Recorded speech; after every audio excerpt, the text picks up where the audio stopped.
listen up. Y'all, it's the Queen of Automation, Megan Donnelly, here to give you inspiration. Founders and business owners gather round. I'ma show you how to build systems that'll astound. Streamline your processes, no need. Hey everyone, welcome back to the Queen of Automation podcast, where we talk about why technology is only good when it works and how I help you make it work. My name is Megan Donnelly and I'm your host. Let's jump right in. In today's episode, I'm going to introduce you to the inner workings of the Digital Unicorns, my digital operations and experience agency. We're going to explore the 4 things we recommend all our customers implement into their business to start building a better experience for both their internal teams and their customers. First things first, I always talk about building a lifestyle. So I'm in the business to help people build a lifestyle. Yes, we talk about technology. We are technology geeks and nerds. But it's for building a lifestyle. It's so that we can help our customers get back time in their lives to do the things they love, to see the people they love, to not have to be at a desk 24 hours a day, 7 days a week, unless they choose to. There are people out there that like to hustle. It's basically so you can build the lifestyle that you want to live and love.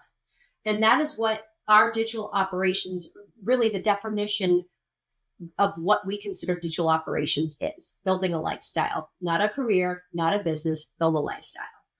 So that's the first thing. I check that off the list with everybody we talk to. The first actual piece of the software that we are going to implement is SOPs. So standard operating procedures. These are, no matter what software you choose to work with, no matter what system you have in place, because there are people that come to us just to create their SOPs. So a standard operating procedure is a document that tells you step by step how to do something.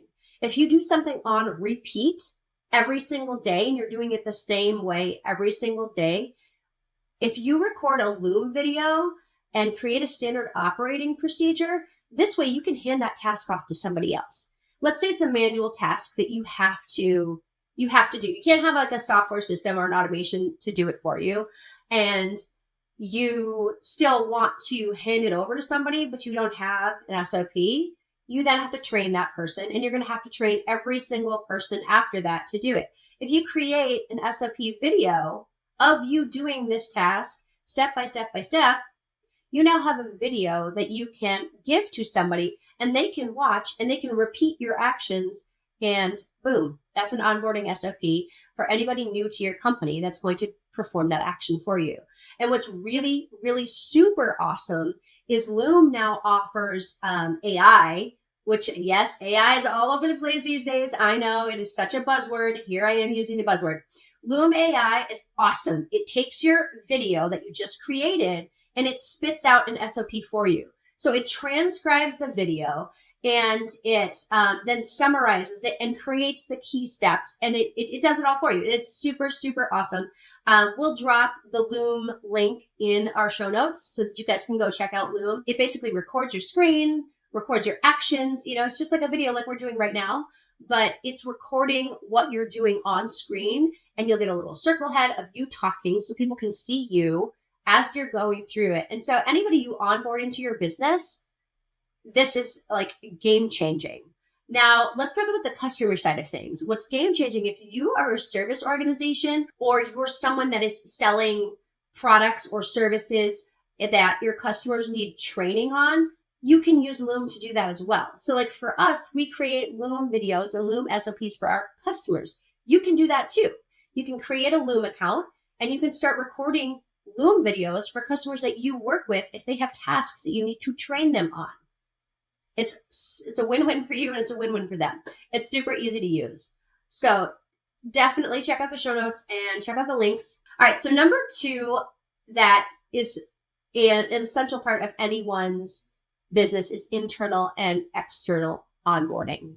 So what this means is onboarding for your own customers, onboarding for your clients, onboarding for your employees, right? So you need an onboarding. If you are a service-based Actually, it really doesn't matter. I say service-based, but if you're a service-based company, you sell products, you sell memberships, you sell courses, it doesn't, anything that any business needs an onboarding process. How are you getting customers into your world? That's onboarding. What do you do after they sign up for an email? What do you do after they, what's their first interaction like? That can all be automated when you use like an all-in-one system. Like our go-to is GHL, which is Go High Level. It's an all-in-one CRM system, and it's freaking awesome because you can do all of your customer onboarding. You can do your employee onboarding. You can do customer communications with a two-way inbox, and your bill pay and your invoicing. It's connected into Stripe. So all of that lives in one place. It also will build your websites. It will also do funnels. It does memberships and communities. It is a fantastic tool, and I highly recommend everybody go check it out because it's been amazing for us. And we now have built out multiple customers on Go High Level, and it's been amazing for them as well. So internal and external onboarding, when you think about this, like, you really need to think about it with two different brains, right? So your customers, how are you getting them into your world? For internal onboarding, that is your clients and your vendors, and that is your employees, right? You want to onboard all of these people in different ways because obviously your customers are not getting the same access to your systems that your employees are. So they're two different workflows, and you really need to think of them as separate entities. But one of the things that I've found with customer onboarding is people often forget to kind of map out that workflow. So one of the things that we'll do with all of our clients is we map out that customer onboarding workflow with them. What's the first thing you want your customer to do, see, understand when they hit your brand, when they hit your world, when they hit your system, when the first thing that you want them to experience? How do you want them to feel? It's all about a feeling, right? Okay. What's the second thing? What else do they need to know? This could be as simple as like a welcome email series, 1, 2, 3, 4. It could be one welcome email series and then a phone call. It could be, it can be whatever you choose it to be and however it fits into your brand, but you need to think about it. Because how you onboard a customer after somebody pays you money, the first interaction that they have with you is a very, very key interaction. It is make or break, right? Like if they have a very poor onboarding experience with you, that is not going to bode well for the continued relationship. And you don't want just a buyer. You don't want somebody to buy your services one time and then never return. You want a lifetime customer. That's the goal. Somebody who is going to be with you always, somebody who is going to recommend you. And a lifetime customer doesn't mean that they're using your services for the rest of their life. It means that they're referring your services to somebody else. We don't have necessarily lifetime customers. Customers don't always need us. When we put the systems in place, there are customers we have. We build out their systems, we build out their operations, and then it's smooth sailing, runs like a well-oiled machine, and they move on. But they refer us to other people, and they give us more business. And that's the goal, right? Like that is still a lifetime brand customer, in my opinion. They still get our emails. That we still talk on a regular basis. That's a lifetime customer. That's who you want in your business. So make sure that you nail the onboarding experience, no matter what system you're using, no matter what software you're using. If you're using Excel and Gmail, nail the onboarding experience. That first interaction is the most important. Bill pay and invoicing, which is great when you use an all-in-one system. That is another thing. Customers do not want to chase you down, right? Like if you don't have a seamless integration with your bill pay and your invoicing, I know I have had that bad experience, and I know that I have provided that bad experience, and I am very fast to pivot. I expect my customers and my team and anyone like that to tell me right away when something is broken, and I immediately fix it, because there's nothing worse than trying to figure out how you're paying software, or if like the let's say your credit card fails. It happens. It happens to everyone, right? Like it's just a thing that happens. But if me as an owner, I have to then go chase that customer down because there's not an automation in place to say, hey, your card failed, click this link and, update it. Or, that can be automated. That should be a system automation that happens instantly. You should not have to manually go chase something down. If you are manually chasing something down, we should talk. Because that's a big deal. So, and customers don't want to deal with that hassle either. They don't want to be bugged by you. They just want to know their bill is paid. And honestly, more oftentimes than not, I find that customers are absolutely willing to give me their credit card information or their bank information, and they will just leave it on file so that it automatically if it's a reoccurring bill, it just gets taken out of their account. I let them pick the day. I tell them, what day would you prefer it to come out on, so that it fits into your budget and it fits into your lifestyle. And they appreciate that. And then we pick a day and boom, that's when the recurring invoice happens. So if you have the opportunity to offer that, more often than not, customers they actually want to keep their credit card on file. They want to keep their information on file because they do not want to have to chase you down. And they definitely don't want you chasing them down. So last but certainly not least is the right fit team. People do not think of hiring and outsourcing necessarily as part of their operations. And you absolutely 100% should think of the team, your team, having a team as operations and part of your business. The best thing that I could have there are going to be things in your business that you just can't automate, right? It just is. And if you over automate, it's going to break your business and it's going to be more hassle than it's worth. So the things that you can't automate, if there are things that you just absolutely hate, and I mean like really hate doing, you should hire a VA or an assistant to help you do that. And it's really cost effective.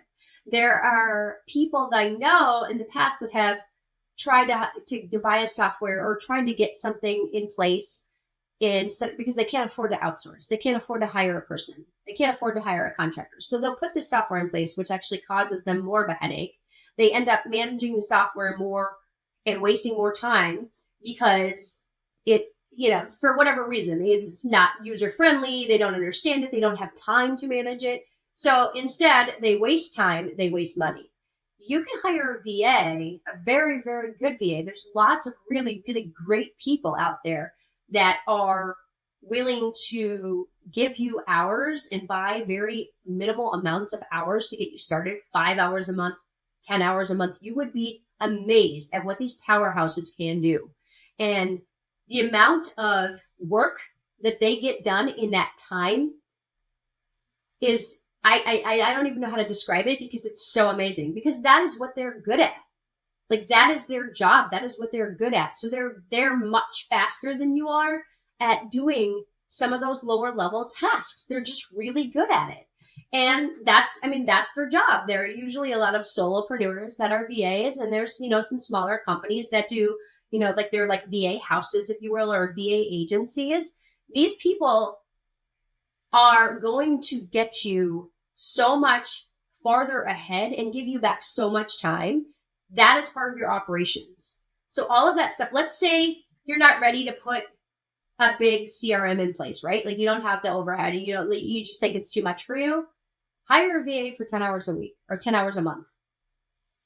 Let them pay your bills. Let them read your emails. Let them handle your calendar, and you handle all the other stuff. Like you can start out small. The idea is to figure out where you're wasting your time and then reverse engineer what is the most revenue generating thing that you're wasting your time on. Start with that. Can I automate it? Can I eliminate it? Or can I outsource it? Those are the three things that you need to realize. Automate, eliminate, outsource. And that's it. And you can change everything that you're doing. And the amount of time that you're going to get back by doing one of those three things is amazing. I highly recommend Rescue Time. It's a tool that you put on your computer. You download it onto your computer, and it will tell you every single thing that you work on to the minute, to the second. And it saved me so much time. It was how I hired my first person on my team, because it tracked literally everything. I could see how many hours I was on LinkedIn. I could see how many hours I was in my email, how many hours I was on my website, how many hours I was doing, like everything. And it tracks the tabs. It tracks the software that's open on your computer. It literally tracks everything and tells you how long you're spending on each and everything. We'll drop this in the show notes as well. I highly recommend you do this. You will be amazed at the amount of time you're wasting. And I was like shocked. It was one of those where it gives you this report, and I was disgusted by the amount of time I was wasting in certain areas, because it was just like, whoa, I spent 4 hours. It's just the crap we all waste. And you can hook your phone up to it. Don't do that because it's really scary. It's amazing how much time we as humans waste on a daily basis on certain things. Once you have that list, and so I used to check this weekly, on a weekly basis. And once I finally figured out, okay, where I need to stop wasting my time and like what I need to cut back on and like how can I streamline this, I had a roadmap like going forward. Like I had a roadmap telling me, okay, I'm wasting my time here, here, and here. This is a waste of my time. What do I do with this? So like, do I outsource it? Do I eliminate it? I hired my first team member. And it was like, again, it was like 5 hours a month or 10 hours a month. It was very low level. And now she's up to almost full time. And it's, it's amazing. And her role has completely grown. And it's just amazing. So outsourcing is definitely operations. Go check out a Rescue Time. Now I audit my time and my software about once a month, sometimes once a quarter, depending on where I'm at. But it's definitely worth it. All right, everybody, that is it. If you're interested in learning more, shoot me a DM on LinkedIn or check out our website, thequeenofautomation.com, and send me or my team an email. Remember, technology is only good when it works, and I make it work. See you next week.